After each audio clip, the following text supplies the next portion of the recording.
I'm Margaret Mellinger, and I'm the engineering librarian at Oregon State University, also the project lead for this publishing system. And this is Kim Griggs, our programmer. Another of our team is here, Jane Nichols back there. She's social science librarian. So we had a small team, and we had this project where we wanted to figure out how to connect students with our library resources. And so what we did when we started was, oh, sorry about that. What we started with was to actually survey students because we didn't really know what they wanted. We had this idea that they'd want a portal and that they would go for subjects. But when we started talking to students, we really found out how focused they were on their courses. I mean, this is kind of the duh moment. Of course they're focused on their courses. So we wanted to, we found out from the students that they wanted to connect to library resources through their coursework and just go into their assignment pages and find out what their instructors had recommended for them to use for their different assignments.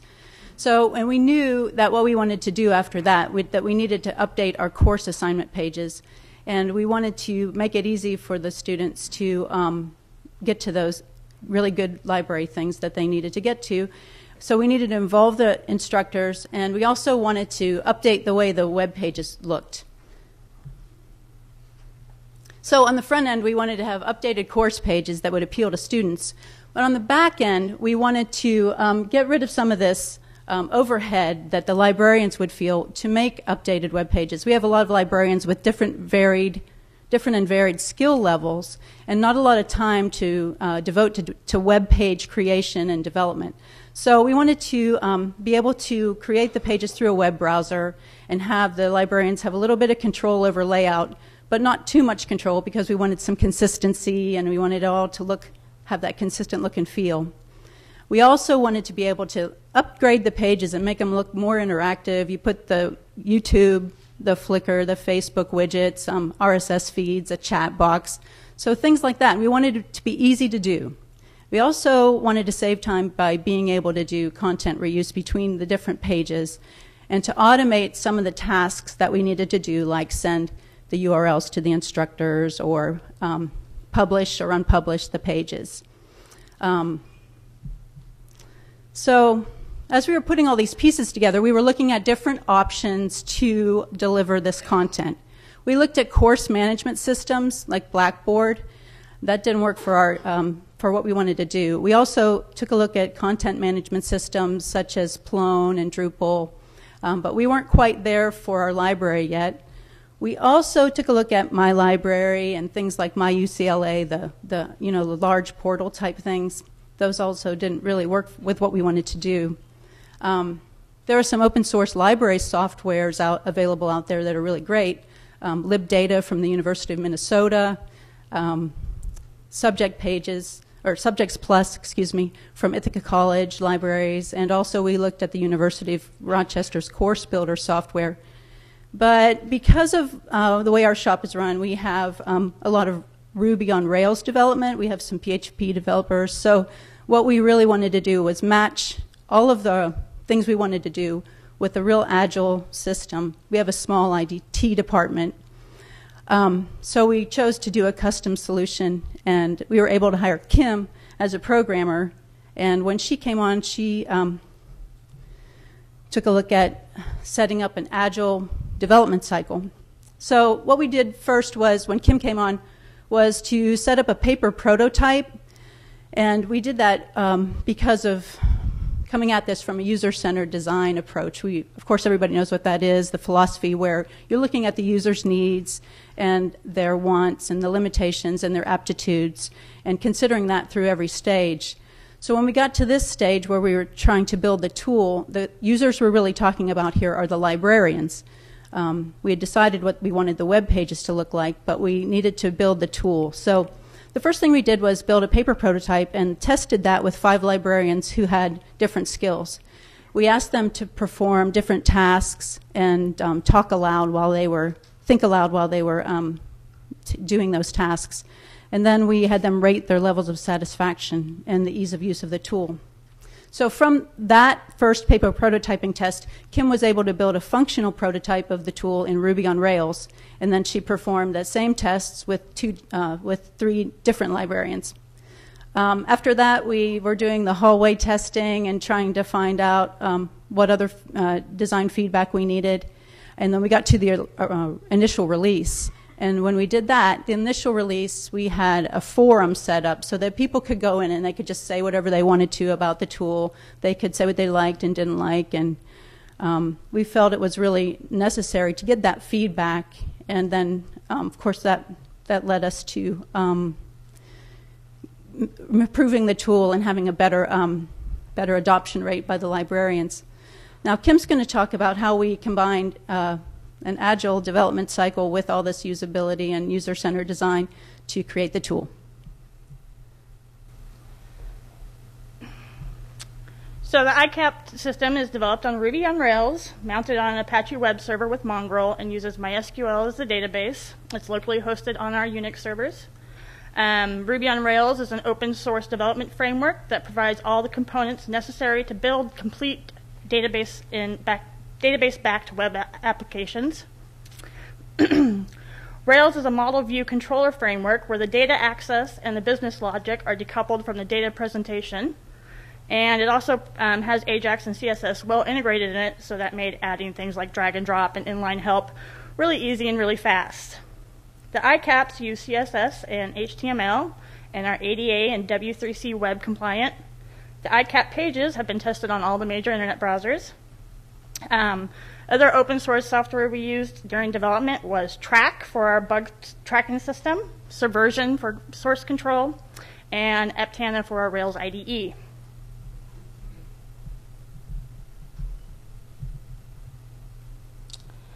So we're going to just take a quick little tour of the tool.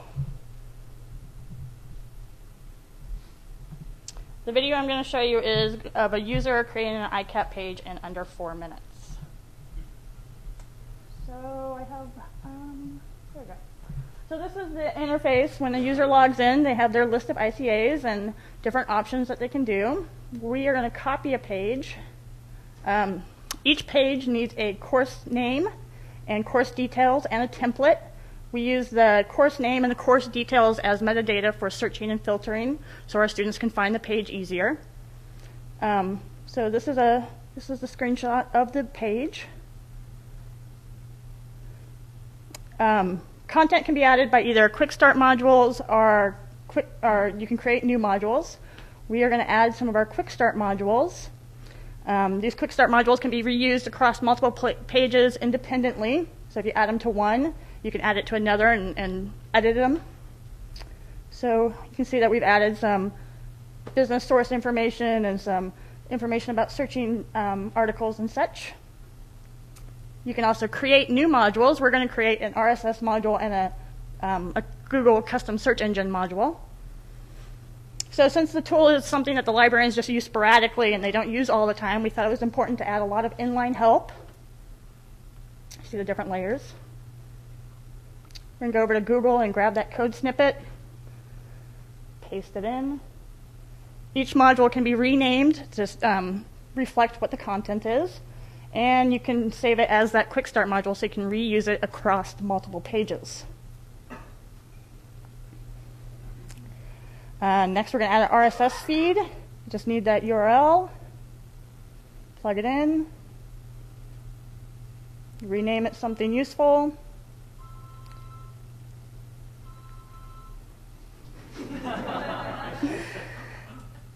So you can see that we have our RSS feeds down here and our Google search engine over here. But we're not happy with it yet. So we're going to use the interface, drag and drop interface to arrange that content. It was very important for our librarians to be able to say where their content is going to be and to call out what's important at the top and let the rest be below the fold.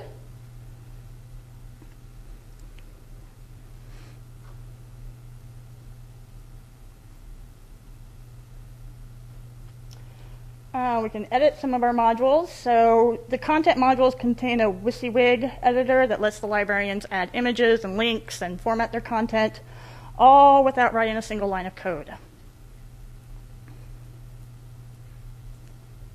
Go ahead and preview that page. So you can see we have a nice mixture of librarian information, course instructor information, typical library resources, the Web 2.0 features, RSS feeds, bookmarking options. So now that we're happy with it, we can publish it to a central web page that is linked from our library's homepage. And there's our new page right there. You also have a filtering system. So once you're done with the page, you could share it with other users so you can reuse the pages and the content on it. And you can also email the URL to your course instructors. So that's it. That's an ICAP page in under 4 minutes.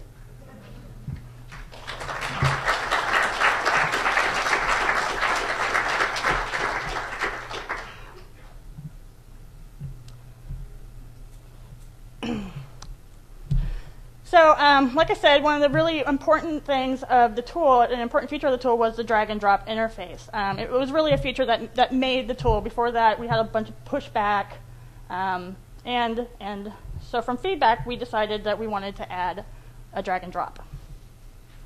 So here is the code for that partial, since it's Code4Lib. It's our gratuitous code shot. So this is 52 lines that made up that code, that drag and drop partial in that interface. The first 40 or so lines, just the layout that lists the 2 columns and the actions. And this is the actual code that calls the drag and drop. 10 lines of code. So Rails provides, I don't have my notes on me. Rails provides plugins or helper functions to the Scriptaculous library that lets us use this sortable element function to use a unique DOM ID. It calls the sort function, adds a nice visual effect, and that's it. That's all we needed to add that drag and drop. And just for fun, let's look at what we would need to do the same thing in Java.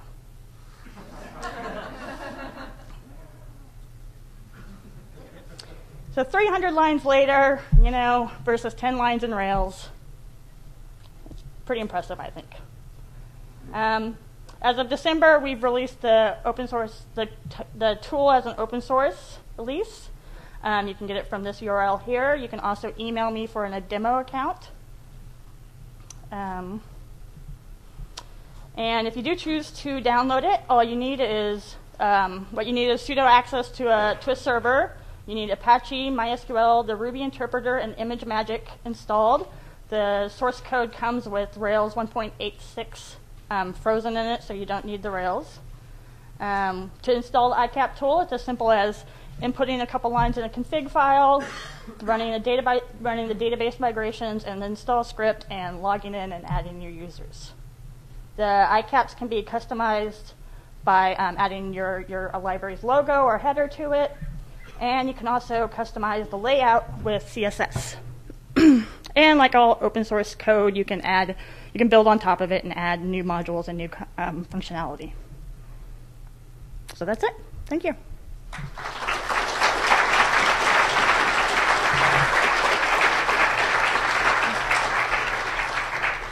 So I think we have a couple minutes for questions, if there are any. So, do you have any metrics to show these new pages are being used more than before? So one metric is just the amount of pages that the librarians have made. The first release, they made, I think, like 30. And then the next term, once they got used to the tool, they made 85. So this was, I don't know how many was being made before then. 12. Right. So that was one metric of the tool, and then another is the actual page use statistics that we gathered, and feedback from the students and from the instructors. We've had instructors loved them so much that they had their students send us emails about what was so great about the pages. And so we have that kind of data about it, but we are looking at gathering more. So they have a thing for this because it run on Windows server? Good luck to that. Sure.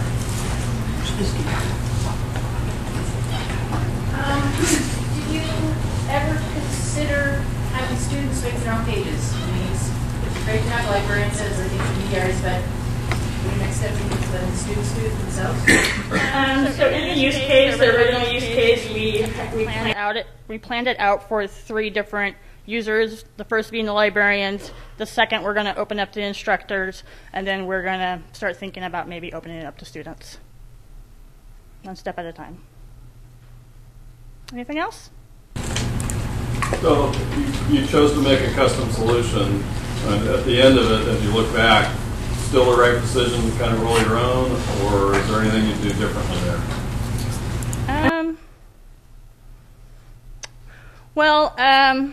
Once we had a first release out, LibGuides became available, and if any of you know about LibGuides, it's a nice tool. It's very similar to ours.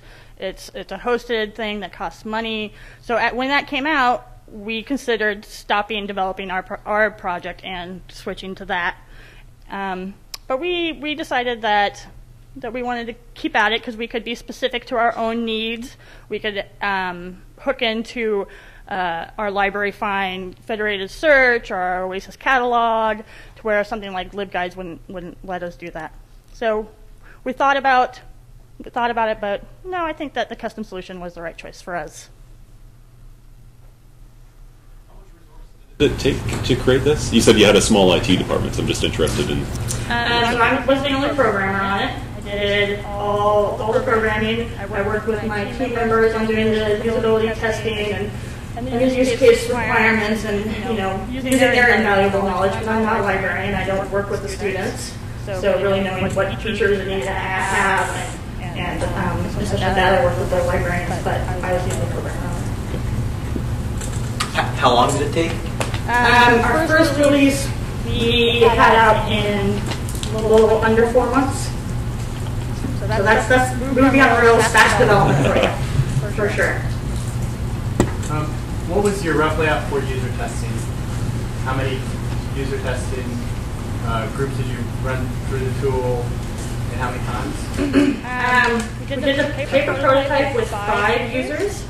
We then did iterative testing usually with 3 to 5 users at a time until we only have 17 librarians, so until I had used them all. And then I just did a lot of all the librarians have my email, we have the forum, and we have meetings, so they stop me in the hall and say, oh, I want this cool thing. So we do a lot of that kind of hallway usability testing as well. Is the output of the system just XHTML pages, or does the output have some sort of connection back to the publishing database? Yeah, the actual ICAP pages are dynamically built from the content of the user into the tool, stored in a database, and then I use that to not only feed the tool, but also to feed the pages themselves. Is your institution using a collaboration and learning environment? I think you mentioned that you looked at it but weren't happy with it. Which one is it? It's Blackboard. And ideally, it would have been great to work with Blackboard because students are going there for their courses and everything. But the Blackboard people on our campus are not as well supported as they should be, probably. And they weren't really able to work with us on this project. And the other thing is that Blackboard is not universally adopted on our campus. So we would end up having to work with Blackboard, but then we would leave out 2 major colleges, College of Business and College of Engineering, aren't using the Blackboard system. So, yeah. Are there ways to bridge what you're doing into Blackboard? So the main way we do it now is by emailing that URL to the instructor and then relying on them to put it into their syllabuses or their websites or their Blackboard accounts. And I think we're out of time. Thanks.